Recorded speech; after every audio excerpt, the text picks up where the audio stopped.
Illinois has some of the most talked about freshmen in the country, but I think it's the non-freshmen that are going to be the key to a successful season. Locked On Illini, let's go.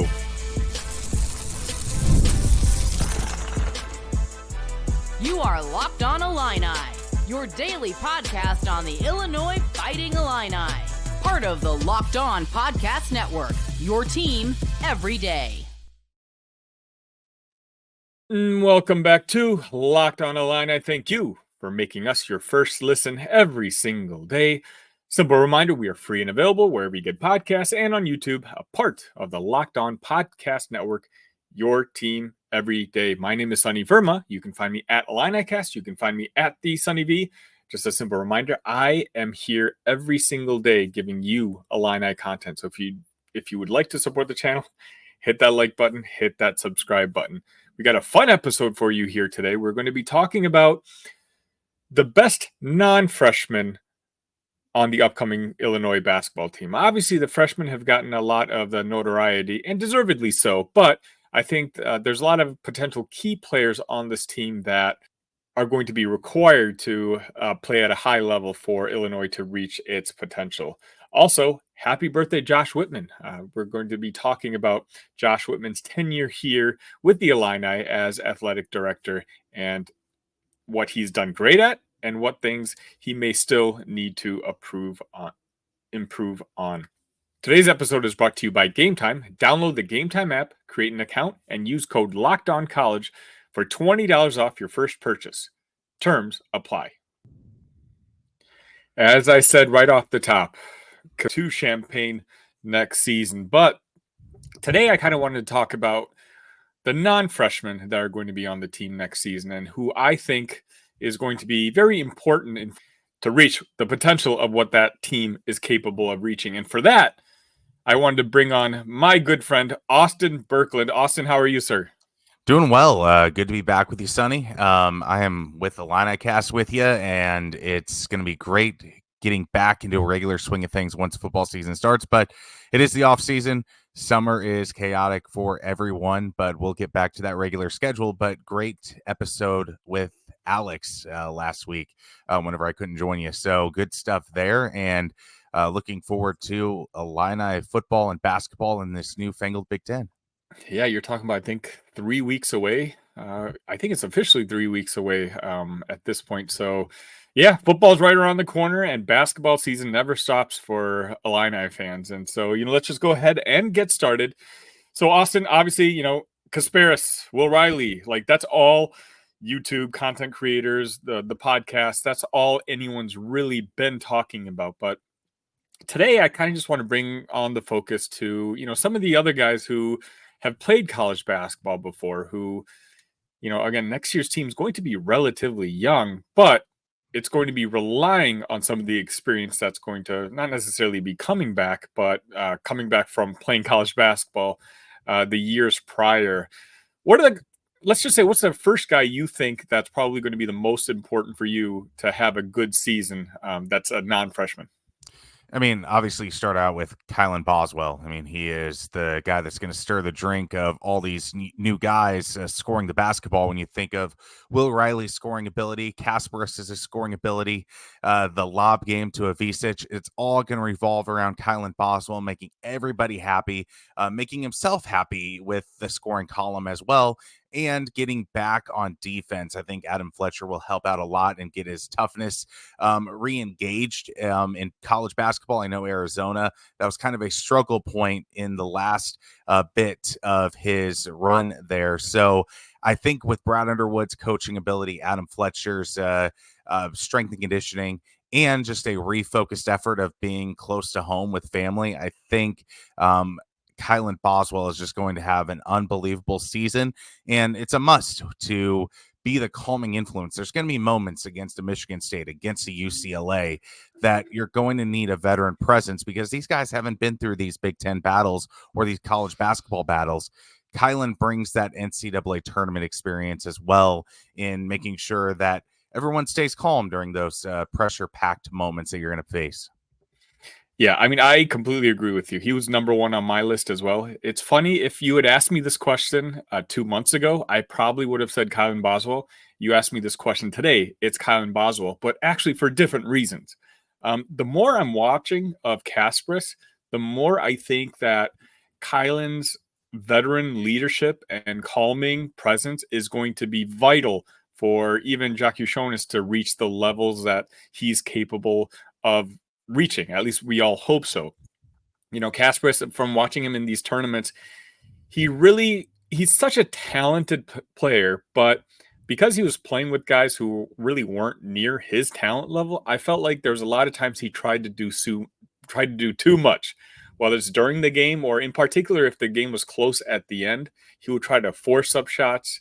And I think, it just became a little overwhelming for him. Where now with the Illini, I think we can kind of ease him into a role where, hey, you're going to be one of our main focal points, but Kylin can handle, when the pressure seems to be a little bit too high. Kylin can calm everybody down, the team down. He's got that, Pac-12 experience. He played for a very, very big program at Arizona. So I think, for Kasparis's potential growth, Kylin becomes all that more important. I think ultimately, if this team at the end of the season hits, the Sweet 16 or Elite 8, it's because a guy like Kylin Boswell ended up being one of the better players on the team. If we find out at the end of the season that this team was disappointing or had a disappointing season, what I'm fearing is that Kylin Boswell just couldn't shake off the rust that he had from Arizona and couldn't make the adjustment to the Big Ten. Do you agree with that? Yeah, I think his maturity level is going to be a thing to watch this year, especially when the going gets rough for him offensively. There's going to be a lot of mouths to feed on this Illinois offense. Kasparis, Will Riley, Ty Rodgers to a lesser extent, Ben Humrichous. I mean, there are so many guys that can score the basketball. And I think if Kylin sticks with the system, knowing that he'll get the assist numbers, knowing that good things will be happening offensively for the Illini, just maybe not in his personal box score, I think that's when we'll know that this Illinois basketball team will be an uber success. But if he starts to pout just the teeniest, tiniest bit, and he has to maybe sit on the bench for a few stretches just because he maybe threw an erroneous pass or the shot selection wasn't the finest by Kylin, that's where I think this season could go off the rails. When I say off the rails, I mean maybe you lose in the round of 32. That's the kind of expectations that Illinois basketball fans have. It's not like Illinois is going to miss an NCAA tournament by any stretch of the imagination. Maybe it's you don't get a single bye in the maybe you don't get a double bye in the Big Ten tournament. You lose in the round of 32. I think that's kind of the disappointment levels that we're talking about here at Illinois basketball now. Yeah, the expectations have definitely gone a little higher here in Champaign. For number two, I'm going to put Ben Hummerhouse. And the reason being is, with all the hype coming in with Will Riley, and of course, we've already kept talking about Kasparis. I think if Ben Hummerhouse can show that he can be a 3-level scorer and just handle that aspect for the Illini, that'll relieve a lot of the pressure and the expectations that we have on some of these young guys. Because right now, I still don't know who's going to be the highest scorer on the team. I can rattle off 3, 4, 5 names maybe, and I'd say, okay, I can see that happening. But, Ben has more experiences than anybody coming into this year. And so if he can provide at minimum, 12 to 14 points a game, I think that kind of eases the pressure to really find a go-to guy. Because that's a lot to ask for a freshman coming into the Big Ten. I mean, you think of the spacing that could potentially be happening with Will Riley and Kasparis with their shooting ability. I think Ben Hummerhouse with his booty ball ability, similar to Marcus Damask, can be pretty vital to what he brings to the Illini. I really do think he is Marcus Damask with height in terms of his experience level, in terms of what he can do offensively. Defensively will always be a little bit of a question mark for him, but hey, not everyone is a defensive stalwart in a basketball team, and sometimes you just need an offensive force. And I think that's what Ben Hummerhouse can bring. Yes, I think that he will take a back seat against some more athletic teams in this Big Ten and nationally, especially when you go up against teams like Duke and Arkansas and Alabama. I think that's where he might struggle a little bit in the non-conference, just to try to find his way through the waters of this murky roster construction going forward in the early part of the season. But I really think that once Big Ten hits, when you start going against these physical teams like a Wisconsin, like a Purdue, like a Michigan State, that's where his scoring ability is just going to shine, because he can match that physicality offensively.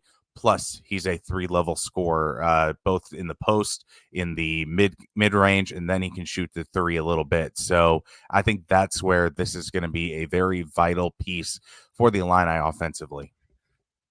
So Kylin Boswell and then Ben Humrichous probably were the two more popular answers for this question. And right after this, Austin and I will explore some of the role players who we think are going to be vital to have important roles on this team.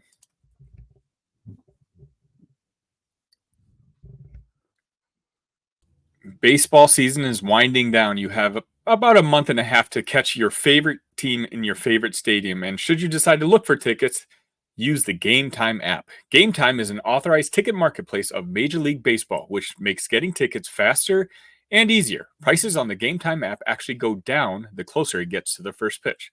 With killer last-minute deals, all-in prices, views from your seat, and their lowest price guarantee, Game Time takes the guesswork out of buying MLB tickets. Just download the Game Time app, create an account, and use code LOCKEDONCollege for $20 off your first purchase. Terms apply. Again, create an account and redeem code LOCKEDONCollege for $20 off. Download Game Time today. Last-minute tickets, lowest price, guaranteed.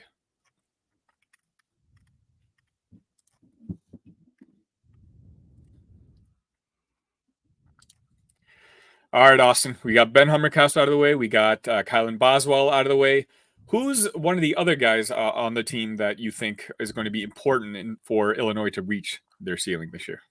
I mean, a starter on last year's Elite Eight team is crazy to think of when we're talking about the third best returning player, at least in terms of college basketball experience, and that's Ty Rodgers. I mean, the fact that he has some of that booty ball game, his defense is going to be very vital to this Illinois team, because right now you don't have a lot of true lockdown defenders that you may rely on. Morez Johnson is unproven at this level. You think up front, Kylin Boswell has had his issues, and Kasperson and Will are going to have to get some strength early on and very quickly to be impacts on the defensive side of the ball. Ty Rodgers brings that. Yes, the shot is not there for Ty Rodgers to potentially be a starter on this year's roster, but I do think that he brings such a maturity factor to this team. He knows what Brad Underwood likes. He knows what Brad Underwood dislikes as well. He's going to be the informed influence on this roster, I feel like, in terms of practice and in terms of what he is going to be bringing whenever it is crunch time. I talked about Kylin Boswell having some of that calming influence. I think Ty Rodgers, even more importantly, down the stretch, is going to have that calming factor for these young guys and these new guys of Big Ten play. Yeah, Ty Rodgers really is in a lot of ways an X factor, because for the most part of this offseason, you and I have talked about this before on Illini Cast a lot. I still had Ty Rodgers in my starting lineup for next season. And just because for me, I found it hard to kind of have Morez and Ty on the same lineup at the same time, just because of the shooting and spacing issue. But with the way Kasperson is playing, he's basically cemented his spot in that starting lineup. And I just don't know if you can bench a 5-star Will Riley, because that may have been one of the reasons he came to Champaign. So with it looking more and more likely to me that Ty might be coming off the bench, I really think his off the court behavior will be just as important as what he provides on the court. If he provides positivity, that leadership, if he doesn't sulk about, getting essentially demoted, I think he could be the captain of this team, essentially. The guy, of course, we know Brad Underwood trusts him. He's a program guy. He's a guy who leads by example. He's the one who's going to be having those floor burns. So Ty Rodgers is one of those guys who, you hope he incrementally gets better on the court, but I agree with you in the sense where I think Ty Rodgers, if Illinois were to reach its peak this year, it's because of the outstanding leadership that Ty ultimately brings. Speaking of Ty, let's talk about the other returning Illini. I dedicated an episode to Dre Gibbs Longhorn about 2 weeks ago. I think his scoring off the bench will also help alleviate the pressure on the rest of the team, especially, again, if Dre is going to be in the same lineup as Trey and Morez Johnson. We're going to need points there, and we are going to need someone that the defense is going to fear. And so I think DGL in that aspect can thrive in that role. What do you think, Austin? Yeah, Dre Gibbs Lahorn is pretty crazy of a story. Like, he's been transferred out by Illini fans every game. It's like, oh, Dre played 3 minutes. Dre did not play a single point. Dre played 4 minutes. He's transferring. And then the game in the first round of the NCAA tournament hit, and he hit some very crucial 3-pointers. And everyone's like, oh my God, Dre, don't transfer, please. Yeah. Please. And then the influx of talent, and everyone's like, oh, Dre's going to transfer. And he did not. He is one of those guys that seems orange and blue till the day he dies. I think that it's crazy, his journey so far, and it just is a testament to an old school version of college basketball that we no longer have access to. And I feel like on the court, he is going to be a microwave scorer. He's going to hit a couple 3-pointers and do his job that way. And then defensively, he'll try to lock down as best as he can the other guards in the Big Ten and the non-conference play. Can he do that? I don't know. I need to see it a little bit more. But offensively, I feel like that's where he is going to be the bread and butter for the bench. But there's also another guy that I want to talk about a little bit that could impact a lot of things offensively off the bench. Let's go right ahead. Who's that guy? That'd be Trey White out of Louisville. I mean, he is a guy that has played in multiple different systems. He's played with a lot of different guys in college basketball. And I feel like the way he has been able to withstand some of that. I know last year wasn't the most stellar for him at Louisville, but Louisville is a tough situation last year.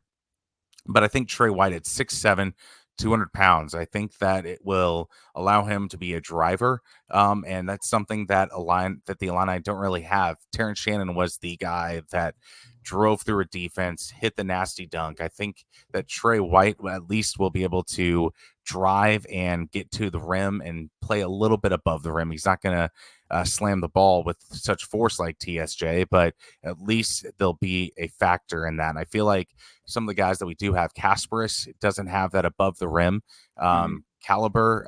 I feel like Will Riley has it, but he needs to gain a little bit of strength to be able to get to the hole, at least in the half court game.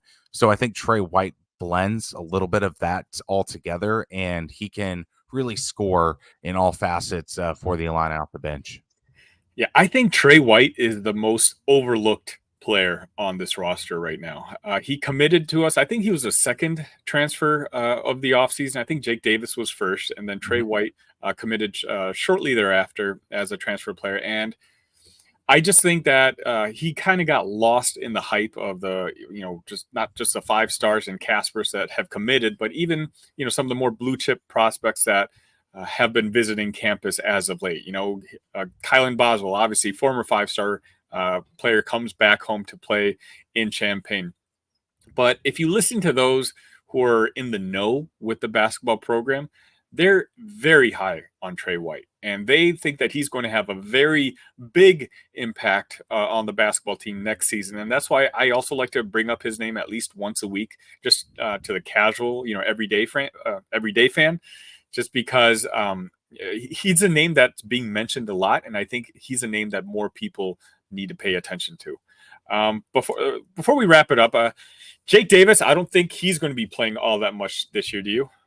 I don't think so, but we are forgetting one transfer that could impact things, and that'd be Kerry Booth as well. I was going to go to him next. Yeah. Like, I just think that he is a guy that could take Morez Johnson's minutes because Morez is a freshman.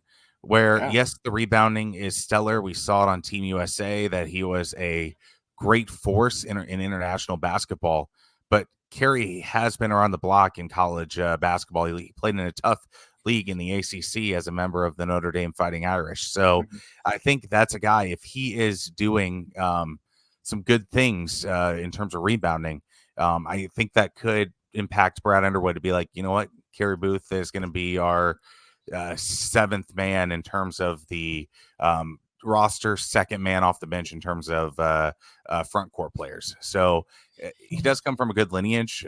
Denver Nuggets GM is his dad, so he knows how to play smart basketball. And Brad Underwood loves nothing more than smart basketball. I think it's effort, smart basketball, and then booty ball. I think those are his three things that he loves more than anything.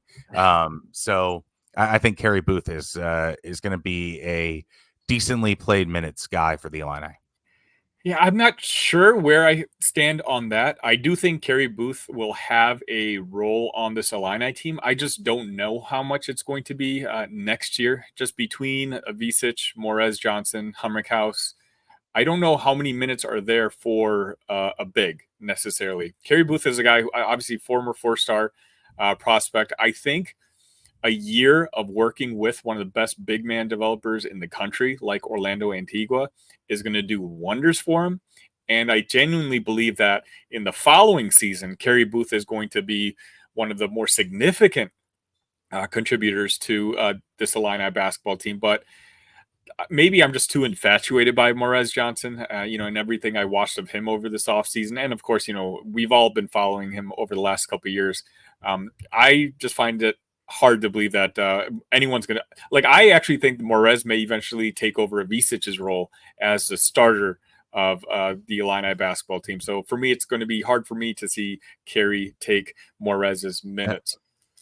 Yeah, I mean, he did play in 33 games at Notre Dame, started 19 of them. Mm-hmm. He hit 35 three-pointers on the season, including 15 of 41 in his last 8 games on the season. So, I mean, that's some of the extension of the range in terms of shooting from the front court, because Avicic is going to bring it just a hair. Morez Johnson really isn't going to bring that. And I think Ben Hummerhouse, if he doesn't play well defensively in a more physical game, then I think Carey Booth might be a guy that can be the blend of both worlds that Brad Underwood might be looking for in a situation or two this season. Yeah, regardless, I mean, again, the freshmen have been getting all the buzz, but Austin, I think you do agree with me that we do have some really good, talented college basketball players coming back and returning to next year's team. And again, for me, I ultimately believe that in order for this team to reach its peak potential, some of those guys from college or returning college players are going to have to be key contributors more than we're giving attention to right now.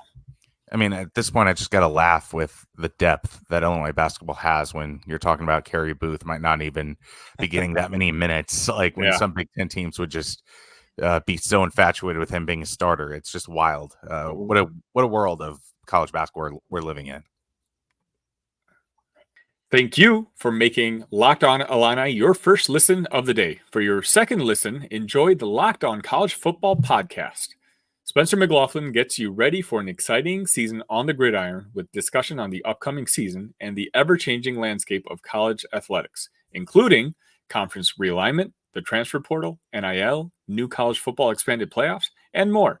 Locked On College Football is available on YouTube and wherever you get podcasts. Part of the Locked On Podcast Network, your team every day.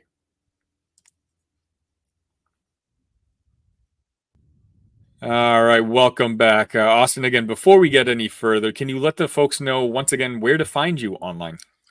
I'm on Twitter at AB1132, and then Sonny and I are a part of the Armchair Illini Network, and that includes Illini Cast, which we do a lot of live YouTube videos, live podcasts, talking about big-time news as it happens, and game recaps afterwards, like including a big-time upset in the world of college football. Will be there whenever there's a huge basketball game between two top-ranked teams of Illinois versus UCLA or something. We'll be there to talk about it, whether that's a win or a loss. And then you can input your comments as well. We will read your comments live and react to what you have to say. So think of it like a live radio show after a game, and we are there. And then plus we do some pre-recorded things with interviews with other Big Ten foes and just whatever's making news in the world of the Illini and Big Ten. Yeah, I like to think of a Illini cast as a long-form version, more interactive version of Locked On Illini. So if you're an Illinois fan and you enjoy the content over here, I think you're going to like it at Illini cast as well, because I tend to go back and forth a little bit more with the audience there. All right, Austin. So on Tuesday, it was Josh Whitman's birthday. And I figure, we devote a little segment to a guy who I think has been extremely important to the trajectory of success that this Illinois program has been on as of late. So I figured maybe we can highlight a couple promising things about his tenure and then maybe even bring up some things we might be worried about. So, starting off, I'll start off if you don't mind. I think obviously coaching, he's nailed 2 hires. 2, I think, have been disasters, and 1 so-and-so. What do you think of his coaching hires? I think they've been really good. I think he's quick in correcting mistakes. Sure. I think he swings big.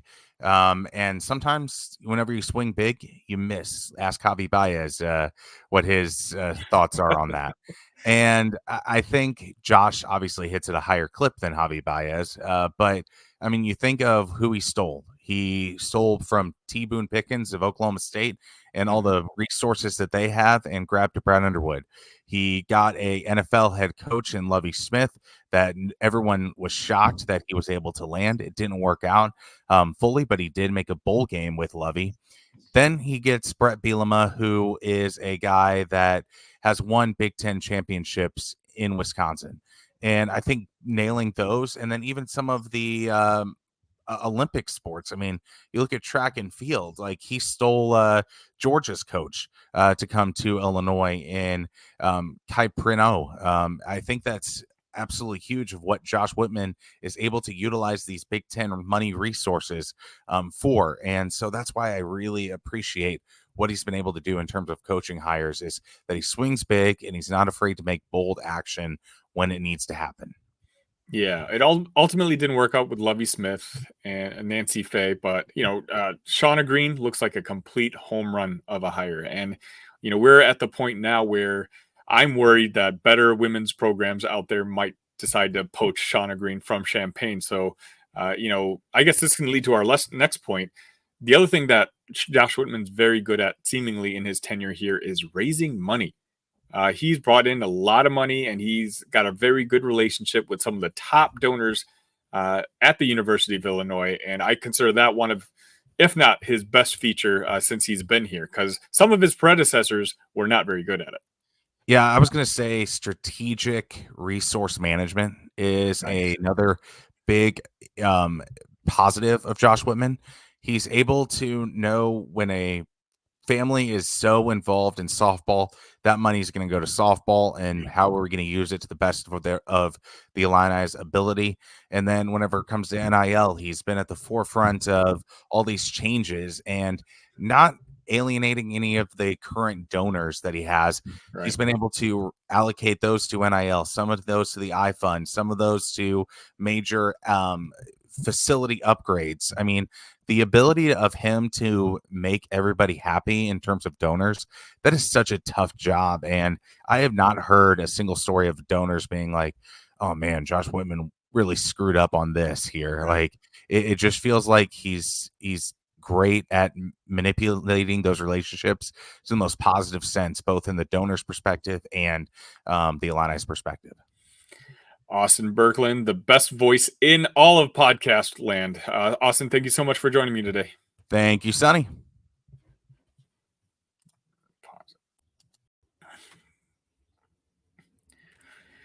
And that's just about it for this edition of Locked On Illini. Simple reminder, if you would like to support this channel, all you have to do is hit that like button, hit that subscribe button. It helps us grow immensely. We're so close to that 1,000 sub march. I would love to hit that before the football season starts.